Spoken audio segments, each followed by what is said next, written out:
எனக்கு 3 ஆப்ஜெக்ட்ஸில் இருக்க member வேரியபிள்ஸை display பண்ணுறதுக்கு நான் ட்ரை பண்ணுறேன் இந்த 3 ஸ்டேட்மெண்ட்ஸில். Object one dot show data நான் கால் பண்ணும்போது இப்போ ஆப்ஜெக்ட் ஒன் டாட் ஷோ டேட்டாவில் என்ன வேல்யூஸ் இருக்கும்? இப்போ ஆப்ஜெக்ட் ஒன் டாட் ஷோ டேட்டாவில் இருக்க object one dot show data display object one properties values. Object ஒன்னோட ப்ராப்பர்ட்டிஸ் யார் யாருன்னா எக்ஸ் அண்ட் ஒய். அந்த ஆப்ஜெக்ட் ஒன் டாட் எக்ஸில் என்ன வேல்யூ இருக்கு? இந்த இடத்துல 1. ஆப்ஜெக்ட் ஒன் டாட் ஒயில் என்ன இருக்கு? 9. சரி சார், இப்போ object two dot show data நான் கால் பண்ணுறேன்.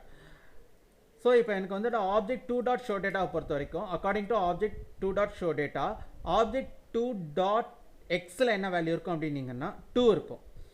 ஆப்ஜெக்ட் டூ டாட் ஒயில் என்ன வேல்யூ இருக்குன்னா 8 இருக்கும்.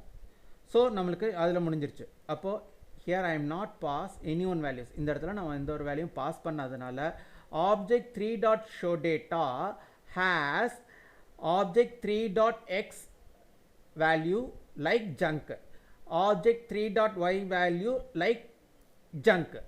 எனக்கு அப்போ எனக்கு ஆப்ஜெக்ட் 3.xலையும் ஆப்ஜெக்ட் 3.yலையும் என்னென்ன வேல்யூஸ் இருக்கும்னா ஜங்க் வேல்யூஸ் தான் இருக்கும். Since I am not pass any one values, எந்த ஒரு வேல்யூவும் நான் பாஸ் பண்ணாதனால எனக்கு ஜங்க் வேல்யூ தான் இருக்கும். ஸோ இங்கே பாருங்கள், நல்லா கவனிங்க. இப்போ என்ன பண்ணியிருக்காங்க, here I try to access add member sub program. இந்த மெம்பர் சப் ப்ரோக்ராமை நான் இங்கே கால் பண்ணியிருக்கேன். This statement helps to call and receive member function return value. இதில் 2 task the statement process 2 task. இந்த ஸ்டேட்மெண்ட் 2 ஜாப் பண்ணும். என்னென்னா first job is call. First task is call a member function. Next task is receive member function return value. ஒன்று member ஃபங்க்ஷனை கால் பண்ணோம், ரெண்டாவது அந்த member function return பண்ண வேல்யூவையும் இது வாங்கி வச்சுருக்கோம். சார் வாங்கி வச்சுட்டு யாருக்கு சார் பாஸ் பண்ணுவாங்க? Again stored in object 3. Object 3லேயே நான் வந்து ஓவர் ரைட் பண்ணிடுறேன். ஸோ ஆப்ஜெக்ட் 3 மூலிமா நான் இப்போ ஒரு ஆட்ன்ற ஒரு மெம்பர் ஃபங்க்ஷனை கால் பண்ணுறேன். சரி சார், இப்போ ஆப்ஜெக்ட் ஒன்னோட ப்ராப்பர்ட்டிஸ்லாம் எதில் போய் காப்பி ஆகிடணும் அப்படின்னீங்கன்னா P1ல். கொஞ்சம் மைனூட்டாக வாட்ச் பண்ணுங்கள். These are called as actual parameters. So here these are called as formal parameters. So எனக்கு வந்துட்டு என்ன பண்ணாங்க, object one actual parameter values passed into P1. Object one first formal parameter value pass into P1 formal parameter. இப்போ object 2 actual parameter value pass into P2 formal parameter. அப்போ எனக்கு இந்த object 1ல இருக்கிற x and yல இருக்கிற value எதில் paste ஆயிருக்கு அப்படின்னீங்கன்னா P1.xலையும் P1.yலையும் paste ஆகிடும்.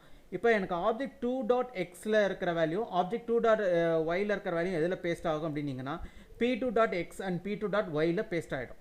சரி சார், இப்போ பாருங்கள், எனக்கு P1.xல என்ன வேல்யூ இருக்கும்னா 1ன்னு இருக்கும். இப்போ எனக்கு P2.xல என்ன வேல்யூ இருக்கும்னா 2ன்னு இருக்கும். அப்போ 1 + 2 3. எனக்கு அது எதில் இருக்கும் அப்படின்னீங்கன்னா T1.xல எனக்கு 3ன்ற வேல்யூ இருக்கும். எனக்கு அடுத்தது பாருங்கள், எனக்கு P1.yல என்ன வேல்யூ இருக்கும்னா 9ன்னு இருக்கும். P2.yல என்ன வேல்யூ இருக்கும் அப்படின்னு கேட்டிங்கன்னா 8ன்னு இருக்கும். அப்போது எனக்கு P1.yல 9 இருந்தது, P2.yல 8 இருந்தது. இப்போது எனக்கு 9 + 8 is 17.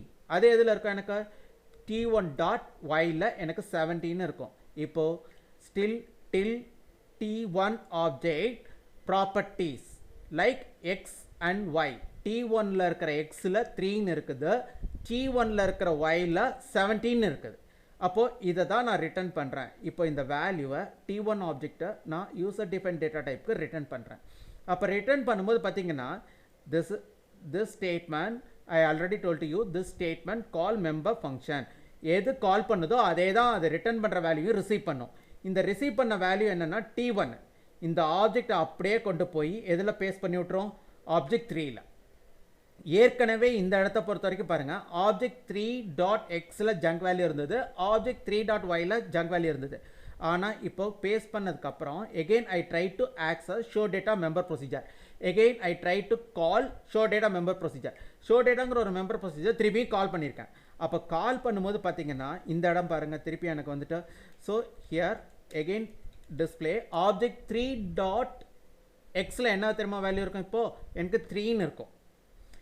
ஆப்ஜெக்ட் 3 டாட் ஒயில் என்ன வேல்யூ இருக்கும்னா 17 இருக்கும். ஸோ இப்போ எனக்கு பொறுத்த வரைக்கும் பார்த்தீங்கன்னா இந்த 1ஐயும் 2ஐயும் ஆட் பண்ணி ஆப்ஜெக்ட் 3ல் பேஸ்ட் பண்ணியாச்சு. எனக்கு 9ஐயும் 17ஐயும் ஆட் பண்ணி ஆப்ஜெக்ட் 3ல் இருக்க ஒயில் பேஸ்ட் பண்ணியாச்சு.